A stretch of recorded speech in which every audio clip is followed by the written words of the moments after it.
Hi everyone, welcome back to our channel. Just wanted to invite you guys to come and cook dinner with me. We'll do another chat and cook and chat, whatever I called it last time. Tonight I'm going to be making some chicken salad on croissants and some broccoli cheddar soup. So stay tuned for that.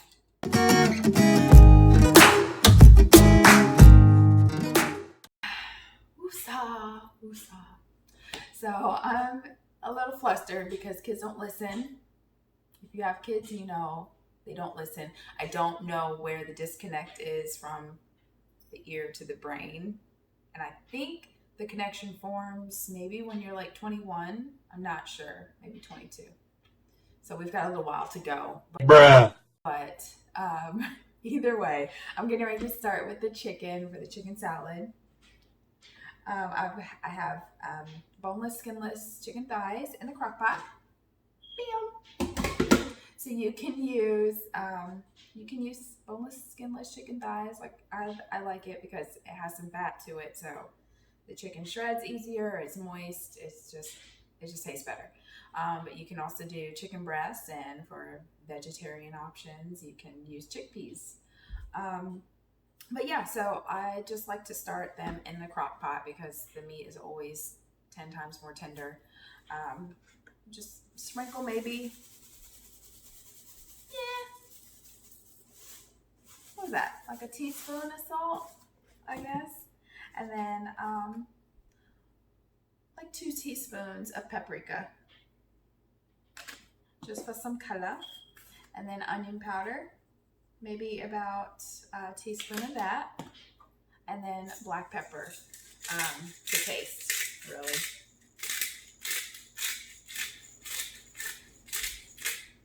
And I'll just pop this on high for about 2 hours, maybe a little less. They cook pretty fast since there isn't any bone. So just kind of keep an eye on it. If you're like prepping this before work or anything like that, then you just want to, of course, put it on low. I have to work tonight.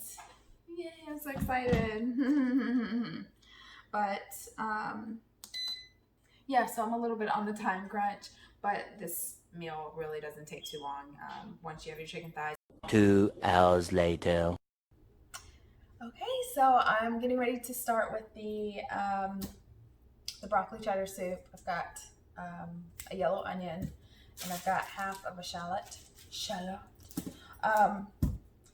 You know, back when times weren't as bountiful, I didn't even use shallots. Onions are completely fine if you can't, you don't have to be bougie and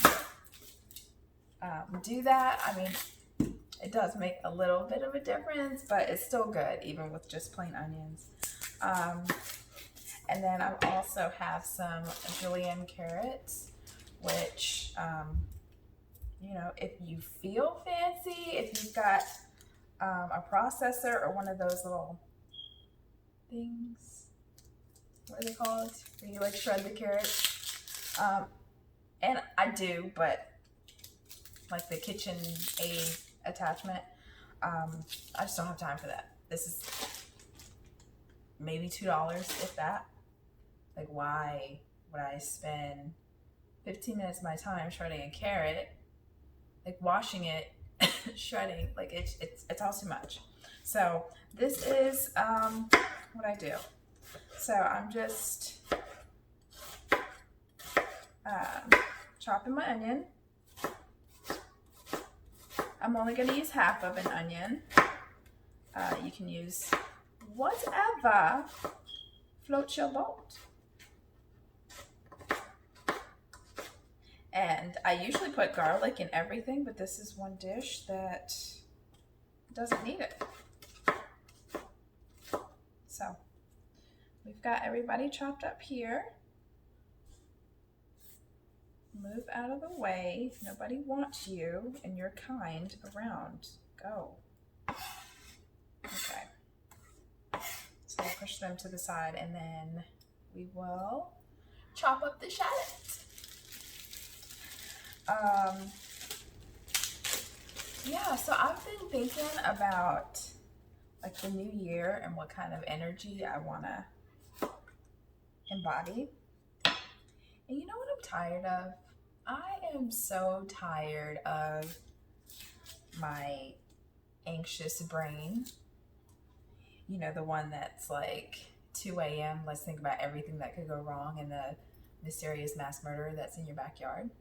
So I've been trying to be more cognizant of that and, you know, telling it to shut the hell up sometimes. You know, it's like, that's not true. It's not happening. Just shut up. Stop. Stop. And that usually works. Like when I'm when I'm about to like, you know, drive myself into a madhouse with the way that my brain works, especially working in healthcare. It's like, now that I'm doing triage, I get so many calls of like, I didn't even know that could happen. Like pinworms, for example. I heard of them, but I didn't know real people got them. Like I've never had it. My kids have never had it.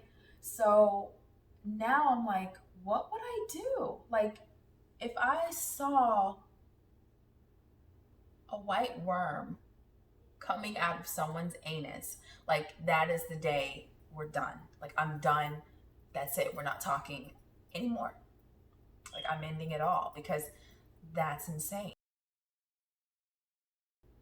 It messes with my mind. So like sometimes I have to like consciously make an effort to not be a hypochondriac. Like I used to be on this like, oh, I have to eat because cancer and autism and all these other things that are going on. But I'm just at a point now where I'm like, I am inevitable. That's the way life goes. Death is a part of life. I don't want to go out miserably, so I am very conscious about what I eat and how much of certain things I eat, but I will indulge. You know, I feel like everything in moderation is okay. You know, you just have to know what moderation is. But yeah, that's the energy I'm trying to embody. Just wanting to, you know, just live free. You know, we become such prisoners in our own mind, and we get so worried about, you know, if it's not like fight or flight, like, oh my gosh, something's gonna kill me. It's, oh, well, what do they think about me? And what are they gonna say? And it's like, are you paying my bills? Are you in my bed? Okay, then I don't give a. So at this point, I am melting 3 tablespoons of butter. We are making a roux. And what that is equal parts whatever oil or fat and flour. So I'm using butter, and then I'm going to saute the onions and shallots in that, and then I'll add the flour to that and make the roux, and then that's when we'll add our liquid. But yeah, I will show you that process so you can see what it should look like, so you don't end up like me the first time I tried. Let's just say it ended in the trash. Okay, so at this point I'm just sauteing the onions and shallots. You just want to saute them until they are translucent, and they'll look like that. See my cute little utensils I got from Amazon? They're like rose gold and silicone. They're so cute. But either way, back to business. So yeah, I'm just letting those cook. And then after this, we will go ahead and add our flour.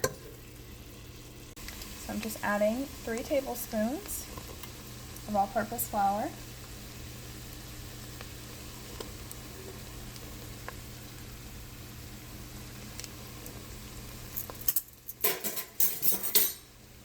Okay. And we're just gonna stir that in.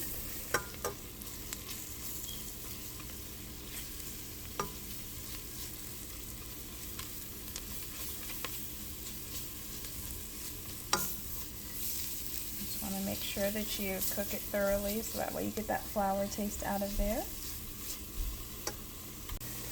Okay, so that's about how you want it to look. You want it to start browning just a little bit.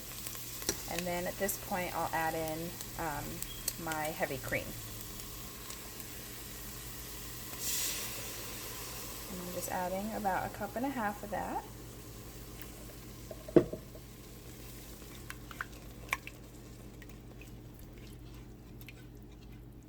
And then you just want to mix it till it thickens a bit.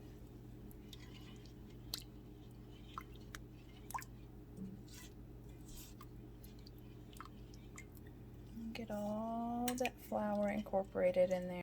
Okay, so now that that's cooked and it's thickened a little bit, then you'll add your 2 cups of chicken broth.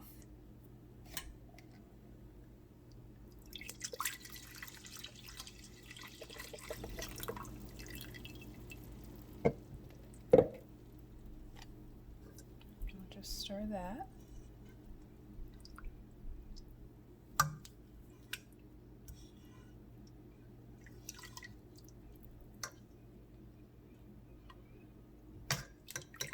And give that a minute to thicken. And then I have the stove on about medium, lowish medium. And then you'll let that cook for 2-3 minutes until it starts to thicken up. And then we'll add our carrots and broccoli. Okay, so it's probably been, I don't know, 3 minutes? I don't know. Don't ask me. I'm just going to add about 2 to 3 cups of those shredded carrots and just mix that up. And then we'll add our broccoli. Ooh, you saw him try to jump? Wow. Wow. I'm sorry, I just want to eat you. Like, you should have told your mama not to make you born. I didn't do that to you. So either way, that was about 4 cups of carrots. Broccoli. Whatever. Y'all know what I meant. And so you'll just mix that up. You can use fresh broccoli, but I like to use frozen because it also just, it keeps, and the fluid from the water from the carrots will also add a little. Why do I keep calling these carrots? The water from the broccoli will add a little more water to your overall base as well. So, unless you like really thick soup, which is fine. But as these cook down, they'll break apart, and so it starts to actually look like broccoli soup. So we'll let them cook for about 20-30 minutes. Let the broccoli and the carrots soften, and then we'll add our cheese and seasoning. And we've got that all mixed up. We'll just let that cook for about 15-20 minutes, just so the broccoli and the carrots can soften a bit. And then I'm just going to cook that covered on medium-low heat. Okay, so now I'm moving on to the chicken, or back to the chicken. It's been about 1.5 hours, and they are nice and tender. We like foam be tender.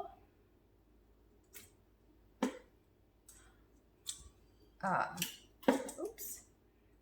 I'm just throwing these in the KitchenAid because it just makes shredding chicken 10 times easier. If you like to cook, I would highly recommend just put like half of the fat juice back in there. Listen, I know it seems like a lot, but we're all fairly in shape, so I don't think it's too much. It just adds, you want to keep your flavor. Don't boil your chicken. Don't put dry, unseasoned chicken breast in your chicken salad. It's not going to taste good. Okay, rant's over. So I went ahead and added about 1/2 cup of Duke's mayonnaise, And added a pack of these glazed cranberries, or cranberries and glazed walnuts. Sometimes I'll do the cranberries and almonds. It just depends on how I'm feeling that day. So we got those, added this entire pack. And then my secret ingredient is about a tablespoon, a little less than a tablespoon of honey. And I'll just add that right in.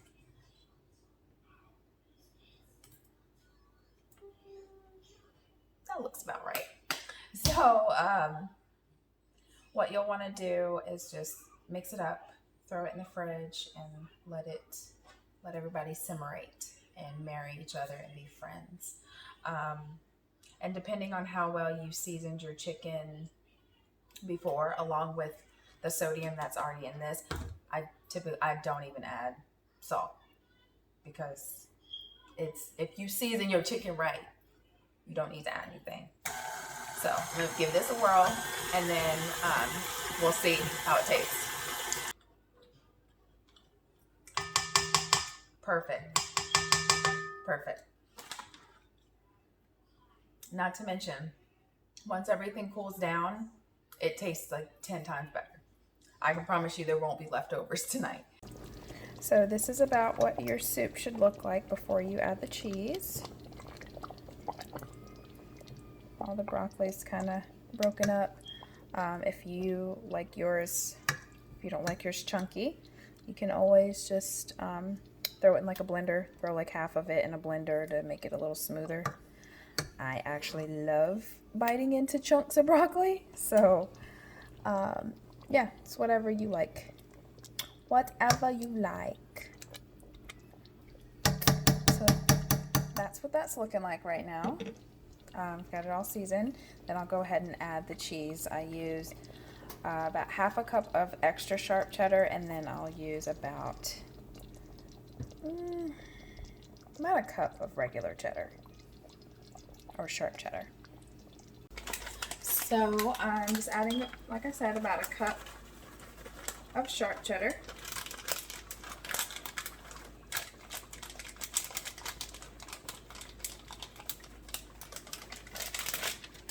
And then I'll add about half a cup of extra sharp cheddar. Just gives it a little more flavor versus using like a mild cheddar.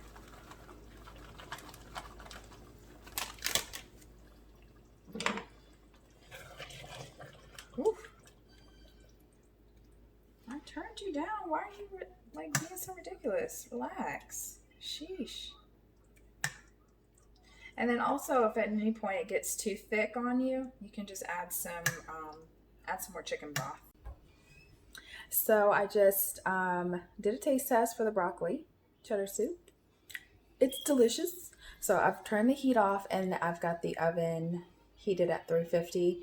I'll just throw the croissants in there for like 3 minutes, give or take, just to warm them up. Get that the butter reactivated in there. I just bought some store-bought croissants.